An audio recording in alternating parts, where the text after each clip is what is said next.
Mike Freer. Thank you, Ms Clark. May I first of all start by thanking my honourable friends and opposition members for attending the debate, the first backbench debate on anti-Semitism. I may be new to Parliament, but I'm not new to the issue, so I followed the debate quite closely and been impressed by many of the contributions of honourable members. The debate is particularly important not just because the government has recently published its response 3 years on progress report, but also because we do approach Holocaust Memorial Week. And I do pay tribute, like many members, to the work of the Holocaust Educational Trust for the work that they do with pupils and also parliamentarians and indeed aspiring parliamentarians. I first went on to the trip as a parliamentary candidate. And I'm also pay tribute to the fact that the debate quite rightly has been consensual. I am grateful to colleagues for the contributions which have shown a depth of knowledge, shown a passion and a deep interest in the subject. And I would also like to pay particular tribute to the Honourable Member for Bassetlaw for his chairmanship of the all-party group against anti-Semitism. And in particular, just pulling out a couple of points that honourable colleagues have made contributions on. The Honourable Member for Bassetlaw did draw attention to the international recognition of the work that the UK has done on this area, and that we remain the leader on combating anti-Semitism. And also he drew particular attention to the growing threat of internet hate. And I have to say I have some personal experience of this, though not to the same degree as other people. Because after my question to the Prime Minister about funding the restoration project at Auschwitz-Birkenau, I was denounced on an Aryan blog as a Jewish stooge, or a stooge of the Jewish community, which I took something of a compliment that it had got under some people's skin. But the big issue, of course, is that much of the internet hate is anonymous, and that, of course, does make it particularly difficult to control and to combat. The Honourable Member for Bassetlaw did, of course, reiterate many of the groundbreaking initiatives that arose from his report. My honourable friend for Harlow, I thought very eloquently, gave the 3 levels of anti-Semitism, from the dinner party anti-Semitism to the more aggressive desecration of graves and other physical attacks, known, I think he called it the skinhead anti-Semitism, and of course a very passionate exposition of the threat of extreme Islamism, and made the point that it is not the same as Islam.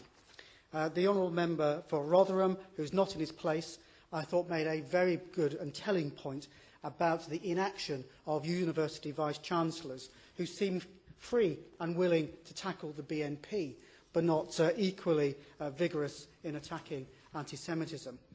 The Honourable Member for Belfast North, I thought, made a very good description of the work that an organisation in his constituency, the Thin End of the Wedge, had made to his knowledge, but also some very good points about the educational deficit in the areas controlled by Hamas and Hezbollah about other religions, particularly Judaism. My honourable friend for Harrow East, I thought, apart from his weakness for Tottenham Hotspur, and I have to say that it's not the only football club with a Jewish following. In my own constituency, the football club Wingate, Finchley and Wingate, actually was started as a Jewish football club, and of course does play on a Sunday.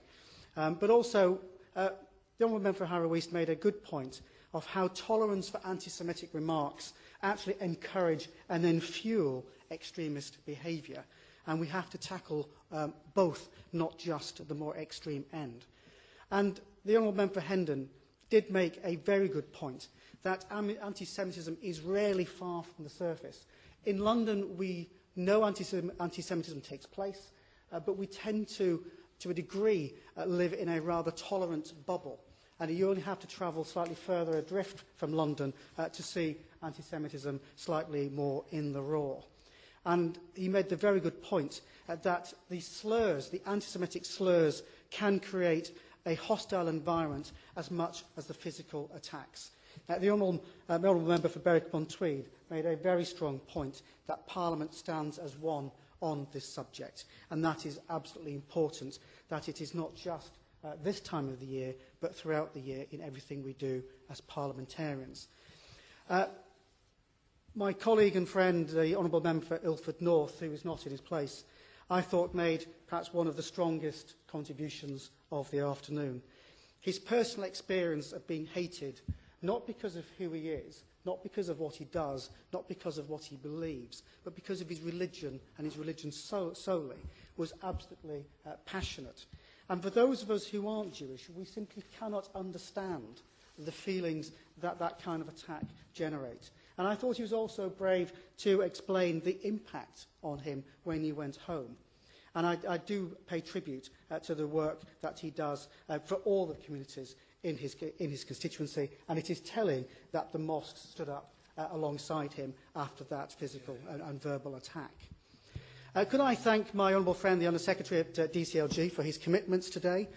Those of us who serve on the all-party group will have kept a note of them and will be keeping a watching brief. In particular, the assurance that he will be nudging the IPC on the Internet Working Group, and that the cross-departmental group has now Internet and universities at the top of its agenda, that he will be looking at the rules on the electoral behaviour, and also to ensure that the FA do respond to the Honourable Member for Bassett Law.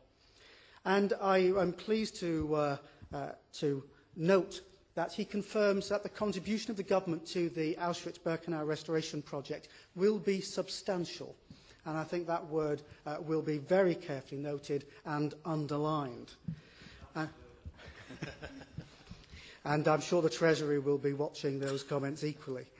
But could I also, I'm sure it won't damage your promotion prospects, but I could also like to give credit to the Honourable Member for Plymouth Moor View, the Shadow Minister, for her support here today, and for the powerful point that cross-party consensus is very, very powerful on key issues. And if I could, in conclusion, just reiterate one point, that when we talk about anti-Semitism, it is sometimes a nebulous concept. And those of us, as I mentioned, who are not Jewish sometimes fail to understand what it feels like. But if we look at the community who is having to cope with convoluted attempts to undermine kosher food by banning shahita, the anti-Israel boycotts, whether it's food, academics or politicians, all of these things individually are bad enough, but combined they generate a negative atmosphere and a feeling of being not only under attack, but also actually under siege, of being demonised, delegitimised and isolated. That is what anti-Semitism is about, and that is, of course, what we have to combat. Finally, Ms Clark, I would like to pay tribute to the work of the CST, the outstanding work they do under the leadership of my good friend Gerald Ronson and Richard Benson is outstanding. And as the member for Carl Shalton and Wallington Nottingham's Place made a point, in conjunction with the Jewish Leadership Council, they are embarking on an initiative to share that best practice of community protection with other faiths who are equally at threat. Ms Clark, it has been a very thoughtful and passionate debate, and I thank you for your chairmanship, and I thank my colleagues for their contributions.